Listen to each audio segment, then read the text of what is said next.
Mga kababayan, magandang gabi, magandang umaga, magandang tanghali po sa inyong lahat. Nagbabalik po ang inyong lingkod, Boss D TV. Magandang kommentaryo na po natin itong mga salot sa lipunan ito. Mga kuratong, mga salot, mga kampo ni Satanas na walang ibang inisip kundi limasin ang pera ng bayan. Yan ang bakit nga ba itong ating bayan na napapalabutan ng mga masasama ang kaluluwa na walang ibang iniisip kung hindi paano limasin ang ating tabanang bayan? Pakinggan muna natin itong favorite song ng ating kagalang-galang na presidente. Alam naman po natin na nagkaroon ng privilege speech si Aimee Marcos doon sa Senado, mga kababayan. At pinagbababanatan niya po yung mga ulo na pinag-uusapan yung mga con-ass at kung paano magpapalit paano baguhin ang saligang batas. At doon po, nabanggit ko na po sa unang vlog ko ito, na sinasabi ni Aimee Marcos doon sa interview ni Karen Davila na walang no election. At dito po, inilabas niya na po lahat dito sa privilege speech niya sa Senado. Yan po ang katotohanan. Pakupangyan lang po muna natin itong favorite song ng ating kagalang-galang na presidente. Bangag, Marcos bangag, Marcos bangag, Marcos bangag, Marcos bangag, Marcos bangag, Marcos bangag, Marcos bangag, Marcos bangag, Marcos bangag, Marcos. Yan po yung favorite song ng ating kagalang-galang na presidente. So, komentaryohan lang po natin. Tingnan lang po. Ibaba. Yan.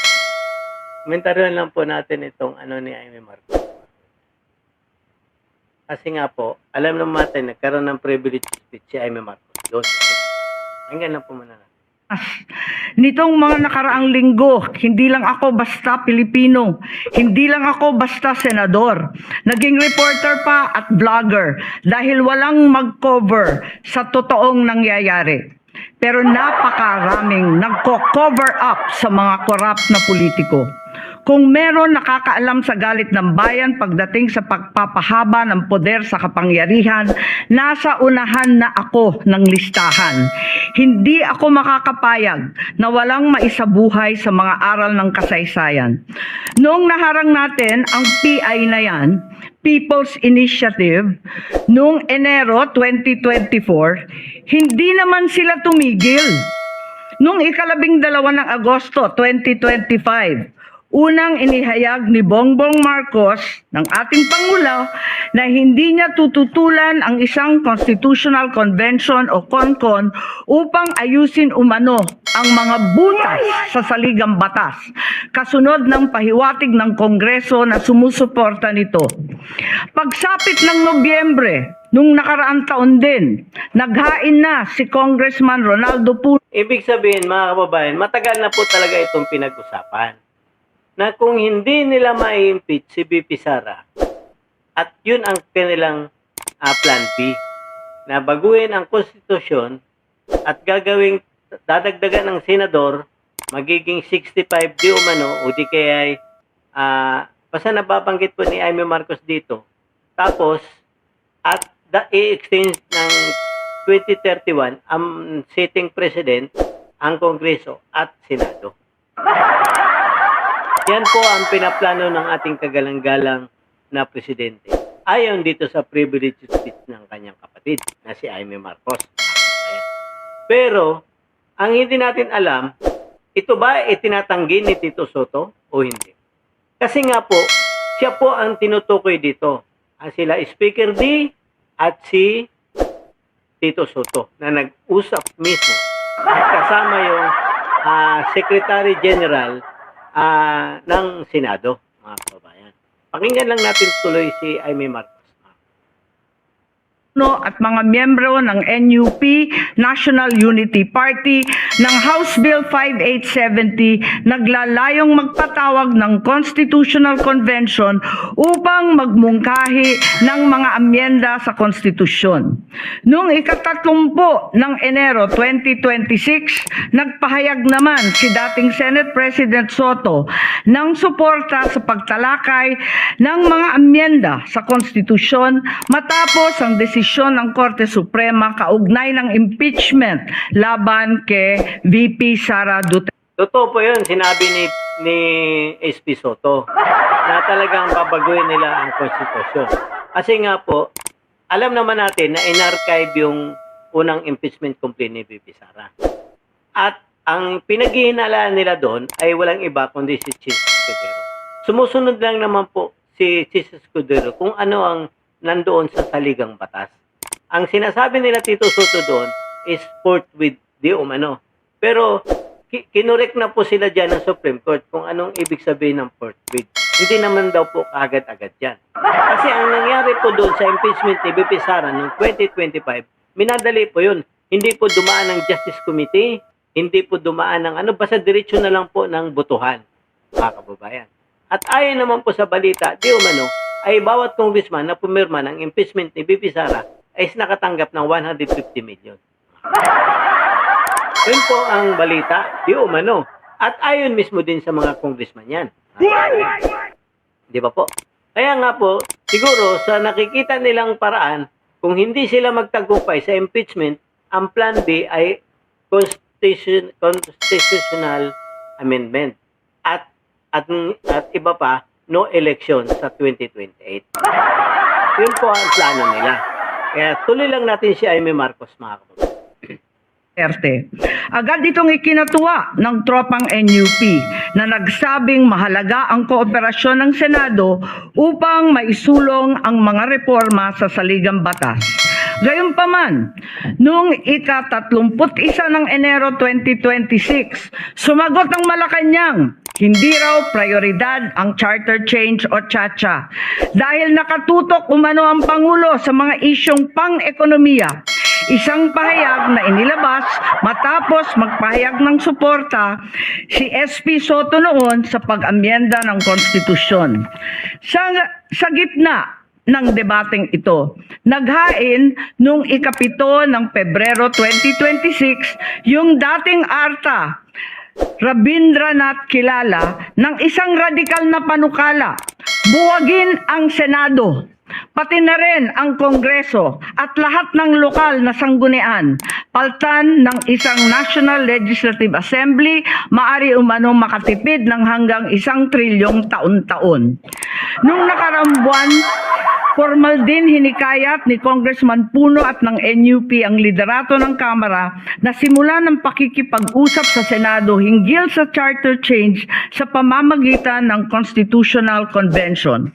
Ginamit pa nila ang pagiging bukas ni SP Soto sa constitutional amendments bilang oportunidad para sa koordinasyon ng dalawang kapulungan. Sa huli, noong ika-14 ng Mayo 2026, mariing itinanggi ng Malacanang ang akusasyon ni Senate President Alan Peter Cayetano na sinusubukan ng palasyo pahinain ang Senado. Binigyan din ng palasyo na hindi pinag-uusapan ng CHA-CHA at inulit ang pananaw ng Pangulo na hindi ang pag-amyenda ng saligang batas ang sagot sa kasalukuyan. Pero ngayon, mga kababayan, ang usap-usapan nga sa 4 na sulok ng Pilipinas na ito ay ang CONCON, mga kababayan. Kasi nga po, mayroon silang panukala na no election sa 2028. Dahil po, alam po nila na walang kalaban-laban sila kay VP Sara sa darating na 2028. At ayon pa sa privilege speech na ito, na ibababa nila ang tatakbong senador na 30 hanggang 35 at yung tatakbong presidente sa 45, dating 45, gagawin na rin 50. At alam naman natin, si VP Sara, wala pang 50 yan, mga kababayan. Yun po ang madilim na hangarin ng mga nanunungkulan sa gobyernong ito para lang po mapigilan ang pagtakbo ni VP Sara sa 2028. Kasi alam nila na wala silang panalo sa impeachment ni VP Sara. Hindi nila makukuha ang 16 na boto kung ganito, kahit sa kanila ang majority, hindi po nila makukuha ang 16 votes para ma-impeach si BP Sara. Yan po ang buong katotohanan. Kaya nga po, mayroon silang plan B, plan C, plan A. Kung ano man yung plano nila na makakalusot, napapabor sa kanila at papabor sa administrasyong ito para lang hindi mahabol ang mga nagkamal ng limpak-limpak na pera sa administrasyong ito sa panahon ni Pangulong BBM, mga kababayan. So ituloy lang natin si Amy Marcos, mga kababayan. Ito po yung problema ng bansa. Ngunit hindi ito ang nangyayari sa labas ng palasyo. Ang NOEL at term extension ay buhay na buhay sa mga patay na patay sa kapangyarihan. Pagkat sa kasalukuyang ika-20, ika-20 Kongreso, maraming panukalang naglalayong baguhin ang konstitusyon. Mula sa House Bill 368 ni Congressman Abante, Marami po talaga nagbabanta na baguhin para lang sa sarili nilang kapakanan, mga kababayan. Matatakaw po ito sa kapangyarihan. Kaya pala ito si Abante, kaya pala kahit natalo na, pinipilit pa rin makaupo dahil siguro yun ang pinamadali niya, mga kababayan. Yung Constitutional Assembly, mga kababayan. Yan po ang nakakalungkot. Matatakaw po ito sa kapangyarihan na parang gusto na yata nila na habang buhay na sila dyan, nasa poder ng kapangyarihan. Yun po yung mali, mga kababayan. Hindi po tama yan. Kasi alam naman natin si Abante, talo yan, mga kababayan. Ituloy lang natin si Amy Marcos. na nagsusulong ng CONCON hanggang sa resolution of both houses number 1 ni Congressman Garbin. Sinundan pa ng resolution of both houses number 2, naglalaman ng mungkahing ibaba sa 36. Na si Amy talaga ang susi ng pasabog na ito. At mayroon pa siyang inilabas na video rito.